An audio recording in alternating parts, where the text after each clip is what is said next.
بسم اللہ الرحمن الرحیم۔ آؤ بچوں، آج ہم آپ کو ایک پیاری سی کہانی سناتے ہیں۔ ولی ایک نیک، سادہ اور پیارا بچہ تھا۔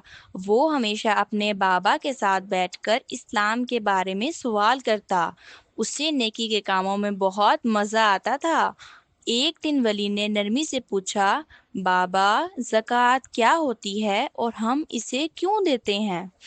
بابا مسکرا کر بولے، بیٹا ولی، زکوٰۃ اسلام کا بہت اہم رکن ہے۔ اللہ نے ہمیں حکم دیا ہے کہ جو لوگ امیر ہیں وہ اپنے مال میں سے کچھ حصہ غریبوں کو دیں۔ زکوٰۃ دینے سے ہمارا دل نرم ہوتا ہے اور اللہ ہمارے مال میں برکت ڈالتا ہے۔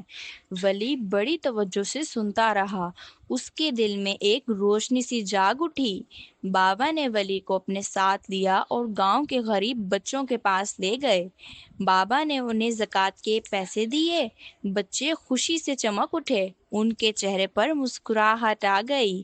ولی نے محسوس کیا کہ دوسروں کی مدد کرنے سے دل کو کتنی خوشی ملتی ہے۔ شام کے وقت جب آسمان پر چاند نکلا، ولی نے ہاتھ اٹھا کر دعا کی، یا اللہ، میں بڑا ہو کر ہمیشہ زکوٰۃ دوں گا تاکہ تیرے بندے خوش رہیں اور تو مجھ سے راضی ہو جائے۔ پیارے بچوں، زکوٰۃ دینا صرف ایک فرض نہیں بلکہ محبت اور برکت کا ذریعہ ہے۔ زکوٰۃ دینے سے ہم دوسروں کی مدد کرتے ہیں اور اللہ ہمیں مزید عطا کرتا ہے۔ الکبیر پبلشر یہ ایک تعلیمی ادارہ ہے جو بچوں کے لیے رنگین تصویروں، خوبصورت کہانیوں اور دلچسپ انداز میں اسلام کی تعلیمات پیش کرتا ہے۔ الکبیر پبلشر، جہاں ہر کہانی میں اسلام کی روشنی چمکتی ہے۔